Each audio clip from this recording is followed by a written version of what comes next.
Bihar photographer association के द्वारा 3 दिवसीय होने वाले वीडियो फोटोग्राफर एक्सपो को लेकर किया गया पोस्टर विमोचन। सोमवार को एमआरएम रोड में स्थित शारदा इलेक्ट्रॉनिक संस्था में पटना में 3 दिवसीय होने वाले फोटोग्राफर एवं वीडियो एक्सपो को लेकर पोस्टर विमोचन किया गया। इस बारे में दरभंगा फोटोग्राफर एसोसिएशन के अध्यक्ष एवं कोषाध्यक्ष ने कई बातों की जानकारी दी। उन्होंने कहा कि पटना में 14, 15, 16 अक्टूबर को ज्ञान भवन में बिहार फोटोग्राफर एसोसिएशन के द्वारा यह कार्यक्रम आयोजित किया जाएगा, जिसको लेकर दरभंगा फोटोग्राफर एसोसिएशन के द्वारा पोस्टर विमोचन किया जा रहा है, ताकि समय रहते ही गांव-गांव तक लोगों को इसके बारे में जानकारी हो। वैसे लोग जो फोटोग्राफर एवं वीडियो का काम करते हैं वो पटना पहुंचकर इसके बारे में अधिक से अधिक जानकारी ले सके। ये आज हम इसका लोकार्पण कर रहे हैं और ये एक पोस्टर है। इस पोस्टर के माध्यम से बिहार के समस्त फोटोग्राफर को जानकारी दे रहे हैं कि बिहार के अंदर फोटोग्राफी वीडियोग्राफी से जुड़े हुए सभी विषयों के लेकर के हम लोगों को दिल्ली या बॉम्बे जो जाना पड़ता था, उसके कारण असुविधा होती थी, समय व्यतीत होता था। अब आप लोगों को ये सुविधा बिहार में मिल रही है, ज्ञान भवन पटना गांधी मैदान के बगल में। इसलिए इसका प्रचार प्रसार कर रहे हैं और अधिक से अधिक फोटोग्राफर को इसका लाभ मिल सके, अधिक से अधिक फोटोग्राफर वहां जाएं, अपने जुड़े हुए व्यवसाय से संबंधित विषयों को समझें और खरीद बिक्री करें। ये अगर कैमरा खरीदते हैं, कैमरा से जुड़ा हुआ कोई भी चीज़ खरीदते हैं, जो भी फोटोग्राफर है उनको ज़रूरत है इस सामान का। और आधुनिक तकनीक कब क्या बदल रहा है, जो तकनीक बड़े बड़े शहरों में हुआ करता था, तो ये फेयर के माध्यम से उसको वहाँ के संबंधित व्यवसायी जो है वहाँ अपना स्टॉल लगाएंगे, दुकान लगाएंगे और उस दुकान के माध्यम से वो बताएंगे कि हमारे यहाँ जो तकनीक है वो अत्यंत प्रभावशाली और आधुनिक है। इस तकनीक को आप सभी फोटोग्राफर लीजिए, उपयोग कीजिए और इसका लाभ उठाइए। ये आयोजन 14, 15, 16 अक्टूबर को किया जाएगा और अभी से हम लोग इसकी प्रचार प्रसार में लग गए हैं, ताकि सुदूर गांव तक जो फोटोग्राफर हैं बिहार के संपूर्ण प्रांत में किसी भी गांव कस्बे में उन सबों को इसकी जानकारी मिले और अधिक से अधिक फोटोग्राफर वहां जाए और उसका लाभ उठाए। अपना परिचय दें। शशि कुमार नीलू, दरभंगा फोटोग्राफर एसोसिएशन अध्यक्ष। बिहार फोटो वीडियो एक्सपो 2022 के लिए फोटो आज हम लोग जो है विमोचन कर रहे हैं इसका पोस्टर का। दरभंगा फोटोग्राफर एसोसिएशन के द्वारा इस पोस्टर का विमोचन आज किया जा रहा है, जो अगले महीने 14, 15 और 16 अक्टूबर को पटना ज्ञान भवन में आयोजित होने जा रही है। विगत 4 वर्ष से हम लोग इस चीज़ को आयोजन कर रहे हैं और इसका मुख्य उद्देश्य होता है कि हमारे जितने फोटोग्राफर या वीडियोग्राफर हैं उन्हें अत्याधुनिक नवीनतम से नवीनतम तकनीकी के बारे में जानकारी देना। उसके साथ आप उससे जुड़े हुए कोई भी यदि आप कैमरा खरीदते हैं या कोई भी आप गुड्स खरीदते हैं तो उसकी अद्यतन जानकारी आपको मिलती है।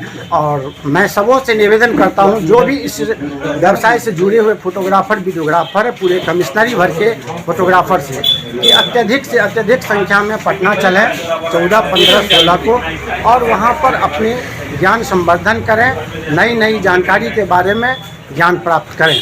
विमोचन Sharda electronics MRM road Darbhanga में किया गया। दरभंगा फोटोग्राफर एसोसिएशन के द्वारा। लक्ष्मण जी झा, कोषाध्यक्ष, Darbhanga photographer association Darbhanga. Chemistry classes Rohilaganj सब्जी मंडी कैदराबाद दरभंगा। हमारे यहाँ होती है IIT, JEE, medical, 11, 12, BSc honours और सब्सिडरी की पूरी पढ़ाई। संपर्क करें डॉक्टर जय कुमार। मोबाइल नंबर है 9470278724। मिथिला विश्वविद्यालय के रसायन शास्त्र विभाग में औषधीय पौधे और रसायन विषय पर किया गया संगोष्ठी का आयोजन। धरती पर ऐसी एक भी वनस्पति नहीं है जिसमें औषधीय गुण ना हो। हमारे पूर्वज इन वनस्पतियों के उपयोग से परिचित थे और इसी के सहारे बीमारियों का इलाज किया जाता था। पर जैसे जैसे मानवीय सभ्यता उन्नत दौर में पहुंचती गई, हम इनके उपयोग से कटते गए और केमिकल से बनी दवाइयों का प्रयोग करने लगे। प्रयोग की दृष्टि से देखें तो औषधीय पौधे का इतिहास उतना ही लंबा है जितना मानवीय जाति का। ये बातें प्रसिद्ध वनस्पति शास्त्री और पर्यावरणविद डॉक्टर विद्यानाथ झा ने बीज भाषण में देते हुए कही। वे डॉक्टर प्रभात दास फाउंडेशन एवं ललित नारायण मिथिला विश्वविद्यालय के रसायन विभाग के तत्वाधान में आयोजित औषधीय पौधे और रसायन विषयक संगोष्ठी के संबोधित करते हुए कह रहे थे।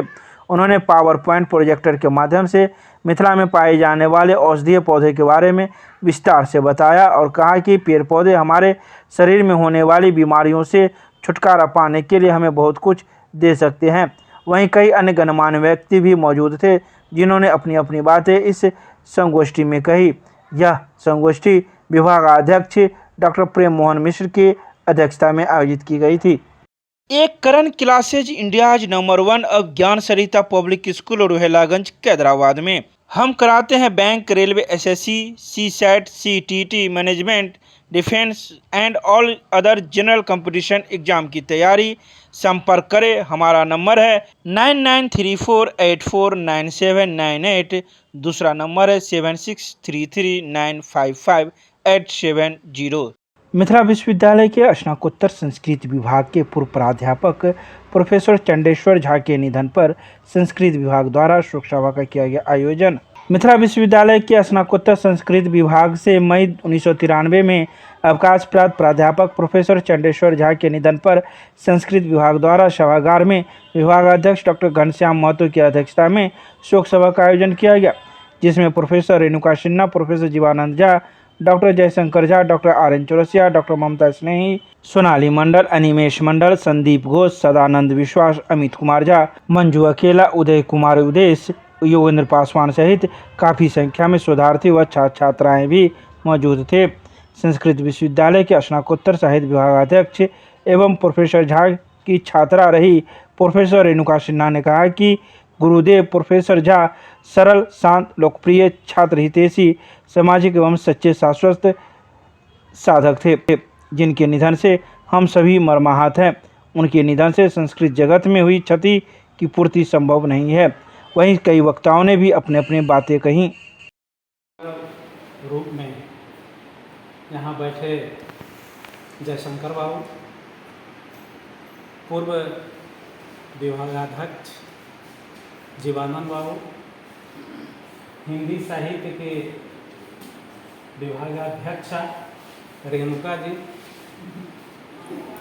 इस सत्र के संचालक अमित झा जी और हमारे समक्ष बैठे सभी अभ्यर्थी, शिक्षार्थी।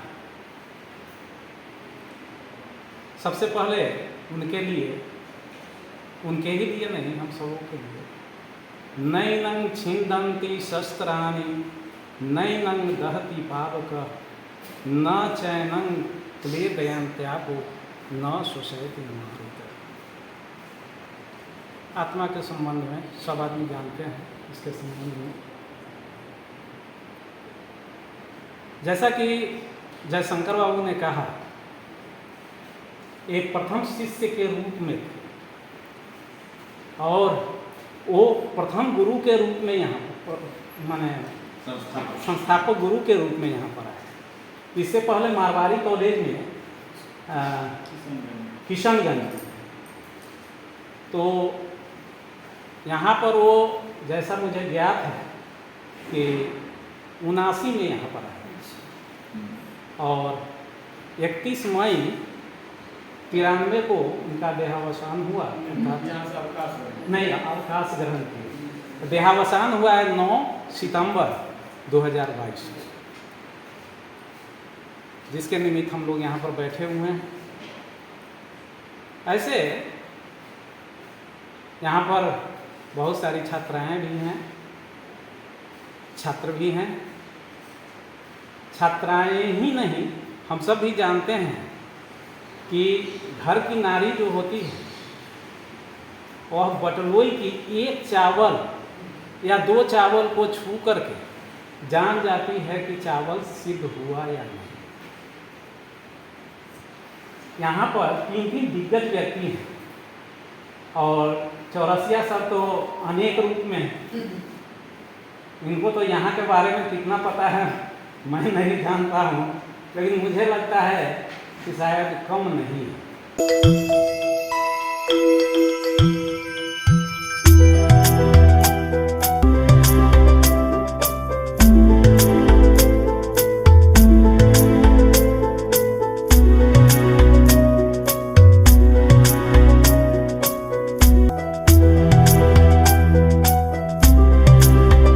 भारतीय कम्युनिस्ट पार्टी के 24वां जिला सम्मेलन के उपरांत जिला कार्यालय लालबाग में आयोजित की गई प्रेस वार्ता। सोमवार को आयोजित इस प्रेस वार्ता को संबोधित करते हुए पार्टी के राज्य सचिव व पूर्व विधायक रामनरेश पांडे ने कहा कि आज भारतीय कम्युनिस्ट पार्टी का 24वां जिला सम्मेलन बुनियादी मध्य विद्यालय उगरा बहादुरपुर में संपन्न हुआ। सम्मेलन में जिला के कोने कोने से सैकड़ों प्रतिनिधियों ने भाग लिया, जहां सभी मिलकर जिला के ज्वलंत सवालों को लेकर काफ़ी गंभीरतापूर्वक विचार कर आगामी आंदोलन की रणनीति बनाए। सीपीआई केंद्र सरकार के दंड से आम लोगों को राहत दिलाने के लिए आंदोलनरत है।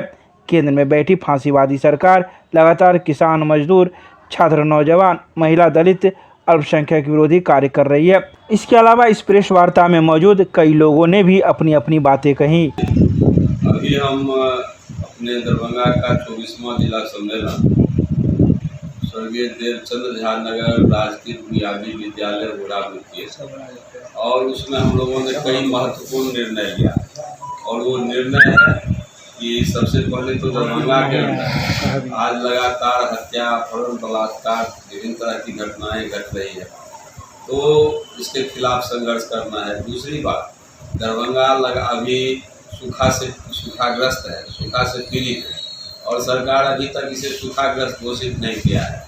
तो हमने प्रस्ताव लिया है कि सरकार दरभंगा को सूखाग्रस्त क्षेत्र घोषित करे। हम लोगों ने प्रस्ताव लिया है कि दरभंगा के अंदर कई कृषि आधारित उद्योग बंद हैं, सकरी, रैयाम, लोहर, चीनी मिल और अशोक पेपर मिल, इसको चालू कराने के लिए हम संघर्ष करें। हम लोगों ने निर्णय लिया है दरभंगा के किसान, मजदूर और महिलाएं, तमाम जो शोषित पीड़ित हैं, उनकी समस्या को लेकर आने वाले दिनों में संघर्ष तेज करेंगे और सरकार की जो महंगी विरोधी नीति है, बेकारी की नीति है, भ्रष्टाचार की नीति है और सांप्रदायिकता के आधार पर समाज के अंदर विभेद पैदा करने का यह सरकार काम कर रही है, इसके खिलाफ आने वाले दिनों में दरभंगा जिला परिषद संघर्ष करेगा। आपने कहा कि आप महागठबंधन के अंग हैं और बिहार में महागठबंधन का सरकार है, तो हम आपको बताना चाहते हैं बिहार की सरकार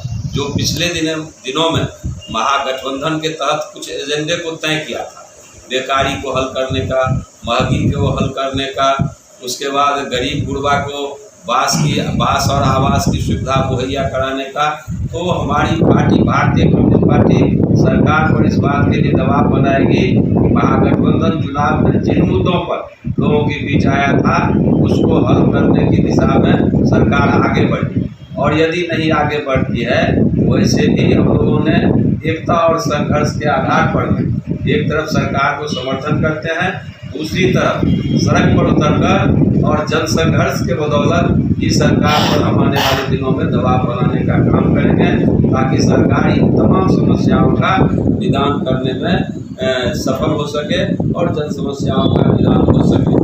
रणजीत झा, जिला सचिव भारतीय।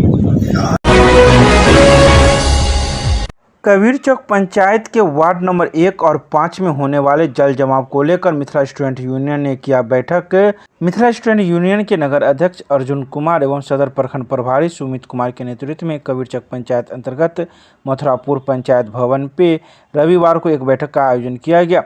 इस बैठक को संबोधित करते हुए मिथिला स्टूडेंट यूनियन के राष्ट्रीय प्रवक्ता अमन सक्सेना ने कहा कि सदर प्रखंड के 10 कदम की दूरी पर कबीर चौक पंचायत है, जहां पर सालों भर जल जमाव की स्थिति बनी हुई रहती है। दुर्गा मंदिर के बगल से जाने वाले मुख्य सड़क और गलियों में नाले का पानी हर समय जमा होता है, जिससे लोगों को अब परेशानियों का सामना करना पड़ता है। बैठक में सर्वसम्मति से निर्णय लिया गया कि वार्ड नंबर 1 और 5 के लगभग 1500 नौजवानों ने संगठन की सदस्यता ग्रहण करते हुए संगठन की विचारधारा पर चलते हुए आने वाले समय में इस क्षेत्र को जल जमाव से मुक्त कराने को लेकर सदर प्रखंड में उग्र आंदोलन करने का भी निर्णय लिया गया। आज मिथिला स्टूडेंट यूनियन और वार्ड नंबर 1 और 5 के कबीर चौक पंचायत के लोगों युवाओं के साथ हम लोगों का बैठक हुआ है। पिछले कई सालों से जल जमाव की समस्या झेल रहे हैं यहाँ के लोग, बिना बारिश का यहाँ पानी लगा हुआ है। अभी हम लोग आए हैं इस वार्ड में, नरकीय स्थिति बनी हुई है। 5 कदम की दूरी पर यहाँ पर पंचायत है, यहाँ पर सदर प्रखंड मौजूद है, बीडीओ साहब 5 कदम की दूरी पर बैठते हैं, सीओ साहब बैठते हैं, बावजूद इस मोहल्ला की ये स्थिति है। इसी के खिलाफ हम लोगों ने हुंकार भरने का काम किया है। आज हम लोग एक बैठक का आयोजन किए हैं, युवा नौजवान को जगाने का काम किए हैं। आने वाले एक सप्ताह के अंदर में 72 घंटा के बाद बृहस्पतिवार को हम लोग यहाँ के BDO साहब के कार्यालय पर जाकर आंदोलन करने का काम करेंगे। हम चेतावनी देना चाहते हैं BDO CO साहब को, चेत जाइए, नहीं तो मिथिला स्टूडेंट यूनियन युवाओं के साथ आकर आपको चेताने का काम करेगा। अमन सक्सेना, राष्ट्रीय प्रवक्ता, मिथिला स्टूडेंट यूनियन। 2 वर्षीय बीएड एवं शिक्षा शास्त्री में 28,448 छात्र छात्राओं ने कराए नामांकन। 2 वर्षीय बीएड एवं शिक्षा शास्त्री में नामांकन के लिए नामित नोडल विश्वविद्यालय मिथिला विश्वविद्यालय ने प्रथम काउंसलिंग के बाद रिक्त बचे सीटों पर द्वितीय काउंसलिंग के लिए 30/8/2022 को 19,983 अभ्यर्थियों को उनके मेधा आरक्षण रोस्टर एवं कॉलेज की वरीयता के आधार पर कॉलेज आवंटित कर सूची वेबसाइट पर अपलोड कर दिया गया था। 10/9/2022 से आवंटित कॉलेजों में नामांकन की अंतिम तिथि थी। द्वितीय काउंसलिंग में कुल 8,231 अभ्यर्थियों ने नामांकन कराया। इस प्रकार प्रथम एवं द्वितीय काउंसलिंग मिलाकर कुल 28,448 अभ्यर्थियों का नामांकन हो चुका है। यह कुल सीटों का 76.47% है। इसके अलावा सभी बीएड संचालित महाविद्यालयों संस्थानों के प्रधानाचार्य विभागाध्यक्ष को इस बात का निर्देश दिया गया है कि वे अपने यहाँ वर्गारंभ 12 सितंबर से अथवा अपने विश्वविद्यालय के निर्देशानुसार कर सकेंगे।